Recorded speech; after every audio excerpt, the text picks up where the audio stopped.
Queridos irmãos e irmãs, hoje começamos a leitura da profecia de Daniel, que nos acompanhará durante toda esta última semana do tempo comum, no ciclo ímpar. E antes de comentar algo da leitura de hoje, que é quase todo o capítulo 1 da profecia de Daniel, eu gostaria de situar um pouco essa profecia. Por quê? Semana passada nós líamos porções de 1ª e 2ª Macabeus.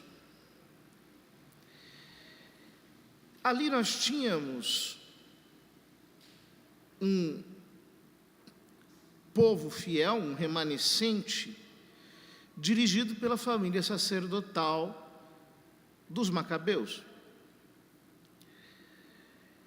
a qual depois aliou-se com o Império Persa e depois com o Império Macedônio, e criou uma dinastia, a dinastia dos Asmoneus, que durou até 67 anos antes de Cristo, que foi quando Roma impôs Herodes como rei. Então, ali nós tínhamos um contexto em que uma resistência belicosa, aguerrida, até armada, se justificava. Mas na profecia de Daniel nós temos um outro tipo de resistência, que obedece a um outro contexto. Nós conseguimos entender isso, por exemplo, tomando a carta de Jeremias aos cativos, aos exilados em Babilônia. Chegou aos ouvidos do profeta que havia um ânimo sedicioso entre os judeus que foram levados em exílio. Então, ele resolve lhes escrever uma carta, está no capítulo 29 de Jeremias. Eis o que diz o Senhor dos Exércitos, Deus de Israel, a todos os cativos que deportei de Jerusalém para a Babilônia. Ou seja, Deus aqui se apresenta como o autor do exílio. Eu deportei. Construí casas e nelas morai. Plantai pomares e deles comei. Procurai mulher e gerai filhos delas. Procurai mulheres para vossos filhos e dai vossas filhas a maridos para que deem ao mundo rapazes e moças. Multiplicai-vos em lugar de diminuir. Tomai a peito o bem da cidade para onde vos exilei e rogai por ela ao Senhor, porque só tereis que lucrar com a sua prosperidade. Pois assim disse o Senhor dos Exércitos, Deus de Israel: não vos deixeis engodar pelos profetas que se acham entre vós, nem pelos adivinhos. Não escuteis os sonhos que anunciam, porquanto esses homens mentem, pretendendo pronunciar oráculos em meu nome. Não lhes outorguei tal encargo, oráculo do Senhor. Eis o que diz o Senhor: quando 70 anos tiverem decorrido para a Babilônia, eu vos visitarei, a fim de realizar a promessa que vos fiz de aqui vos reconduzir.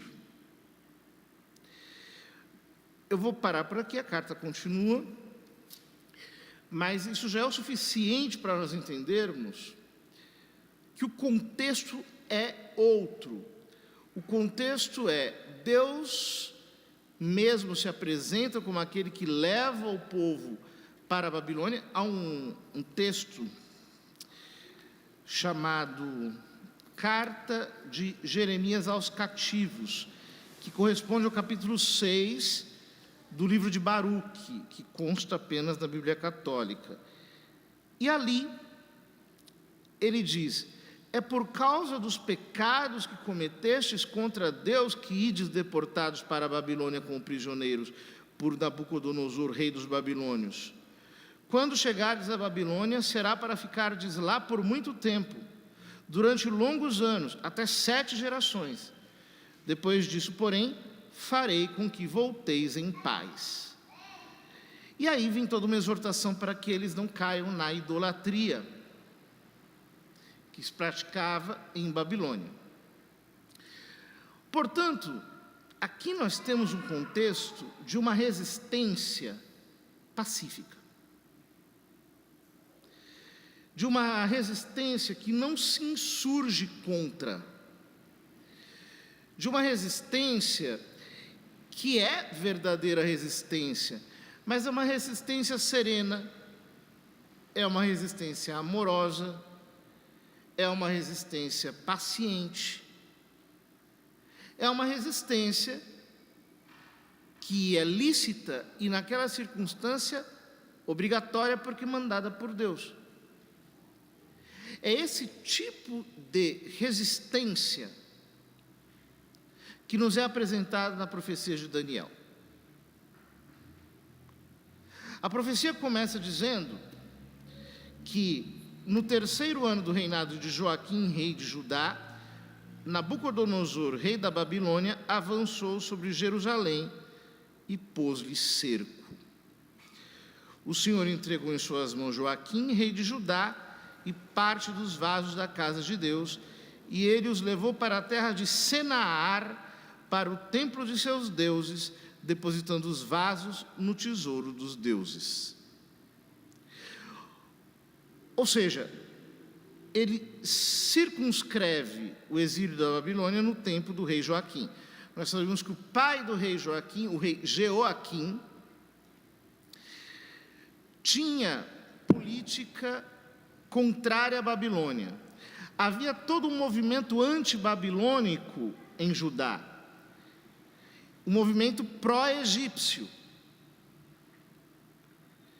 E, por mais que a força de Babilônia impusesse o seu poderio, havia grupos em Judá que eram resistentes à subserviência para com os babilônios.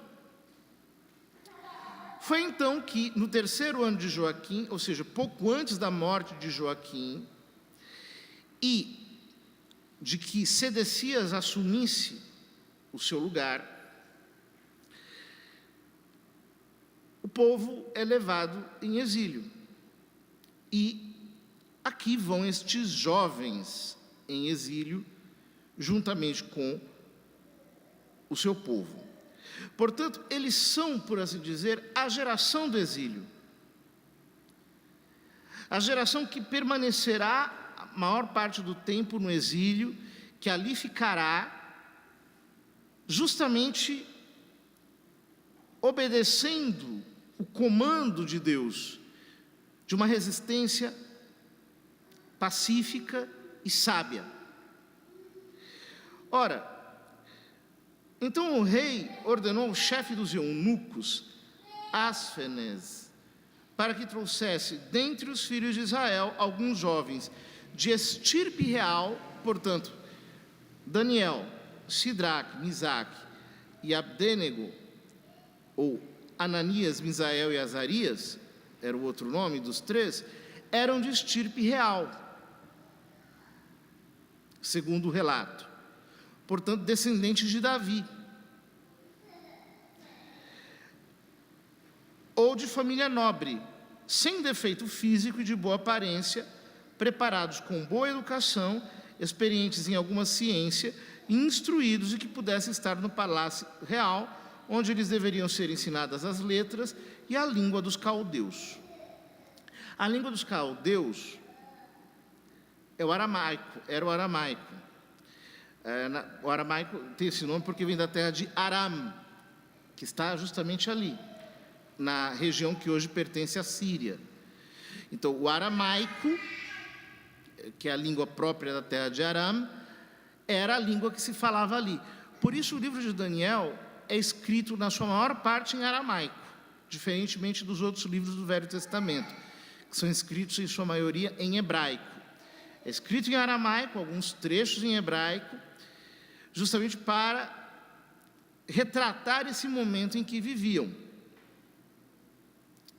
Ora, a partir daqui, então, vejam, por que o rei ordenou que estes jovens da família real recebessem uma instrução especial, tivessem um tratamento especial?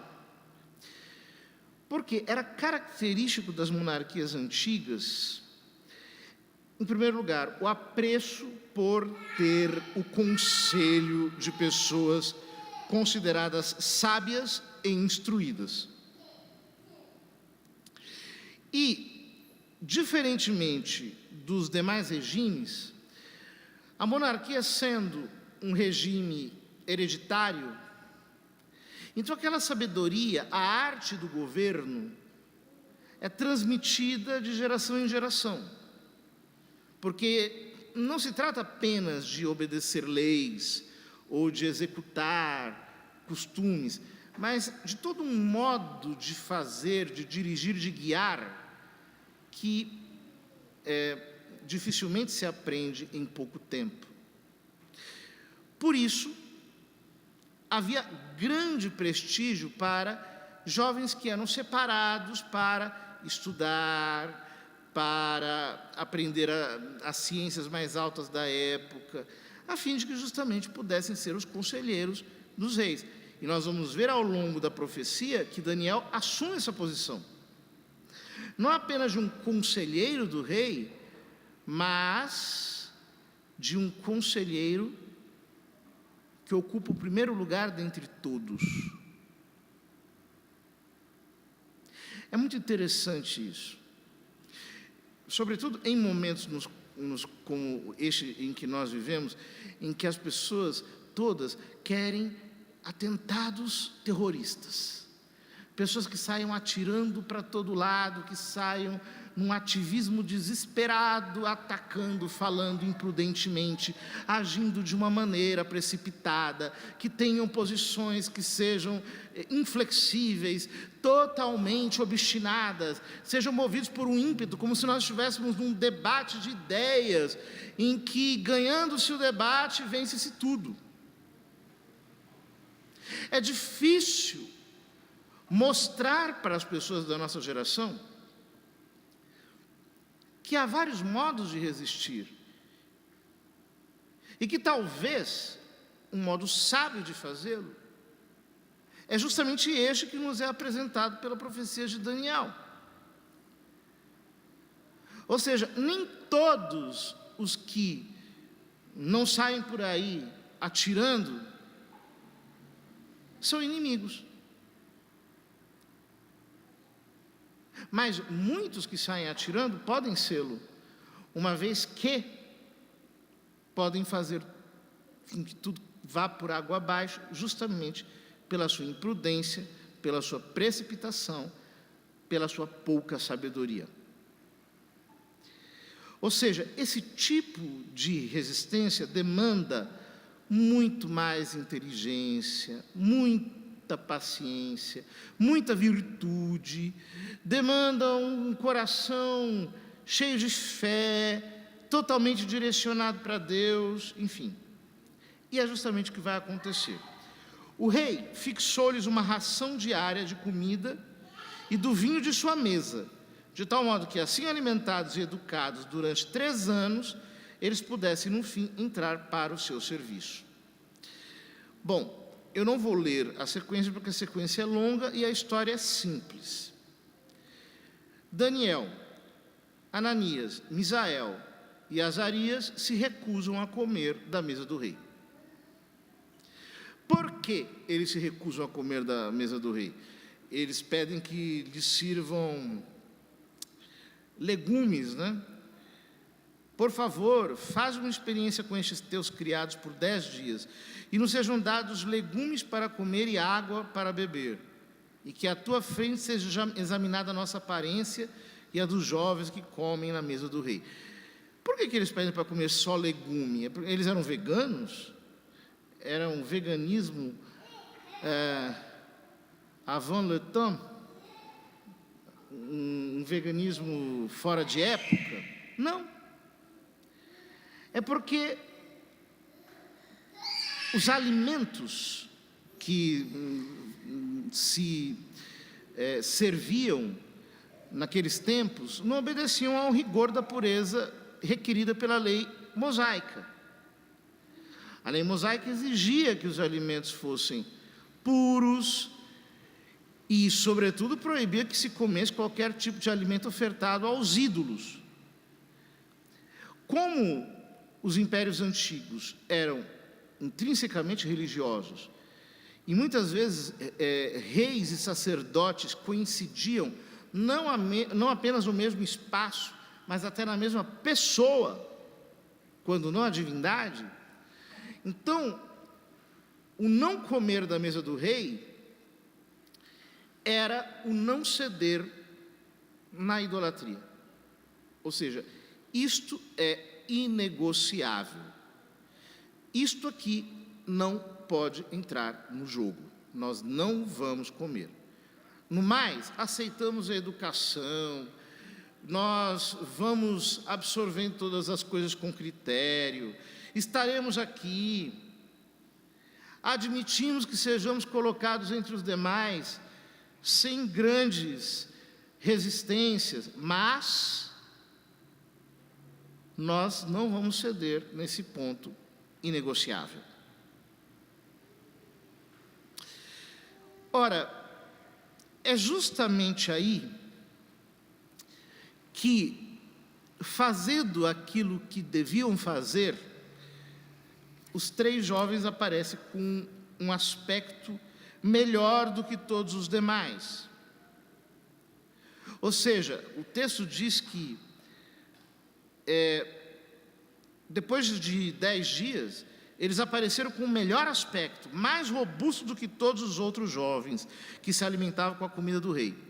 Portanto, veja, pode ser que nós não possamos fazer tudo aquilo que nós gostaríamos. Pode ser que nós muitas vezes estejamos limitados por uma infinidade de circunstâncias.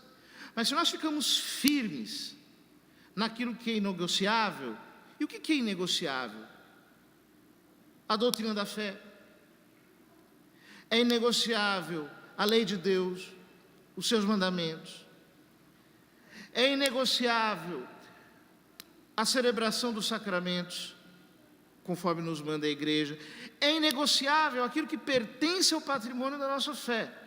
Isso é inegociável. Se nós permanecermos firmes no que é inegociável, ainda que as circunstâncias sejam adversas, Deus nos fará prosperar.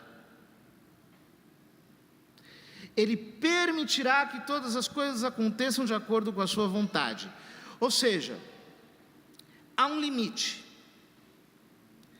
Em alguns pontos nós, sim, podemos ceder, mas em outros não. E a sabedoria está em discernir quando se deve ceder e quando não se deve ceder. E é aqui que muitas pessoas se perdem em aspectos acidentais, em coisas secundárias, acabam botando tudo a perder, se revoltam contra a situação presente, se enchem de um espírito de rebelião. Não!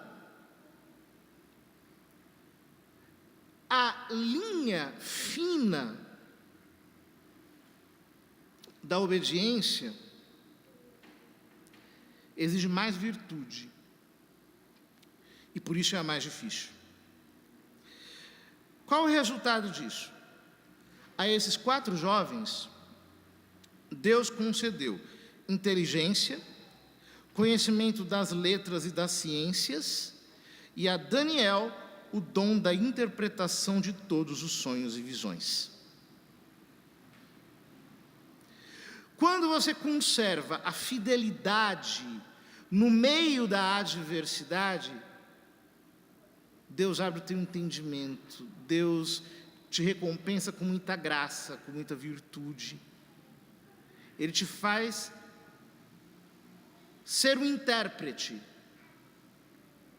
conhecer muito mais do que os outros podem conhecer. Ora, depois de o rei lhes ter falado, não se achou ninguém dentre todos os presentes que se igualasse a Daniel, Ananias, Misael e Azarias, e passaram à companhia do rei. Em todas as questões de sabedoria e entendimento que lhes dirigisse, achava o rei neles 10 vezes mais valor do que em todos os adivinhos e magos que havia em todo o reino. Vejam, é preciso pagar o preço da fidelidade dentro daquilo que a prudência nos exige. É preciso pagar o preço dessa fidelidade heróica, sacrificado, difícil, para que Deus possa nos favorecer com seus dons, com a sua graça.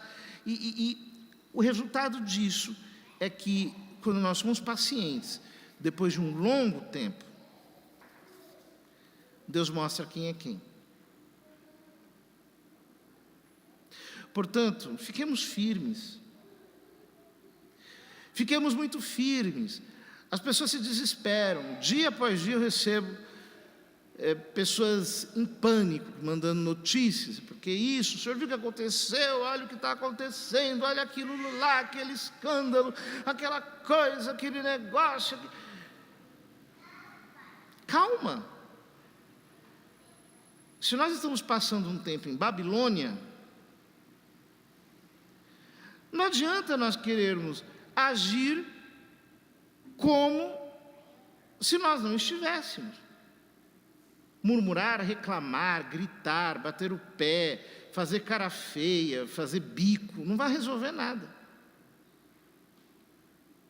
O que resolve? Fica firme. Fica firme na fé, fica firme na oração, fica firme nos sacramentos, fica firme obedecendo a lei de Deus. Continua pregando o que tem que ser pregado, ensinando o que tem que ser ensinado, fazendo o que tem que ser feito. Cumpre a tua missão. Faz todo o bem que você puder fazer, porque Deus se servirá disso para a sua maior glória. Ao contrário, quando as pessoas se limitam a ficar o tempo todo gritando, protestando, xingando, rasgando as vestes, há muitas almas se perdendo e precisando de uma palavra de salvação e de um exemplo edificante. Que o Senhor nos leve pelo caminho de uma resistência nesse tempo de apostasia generalizada, que não seja louca, mas que tenha a sabedoria de se portar do modo justo, tal qual os santos de Deus.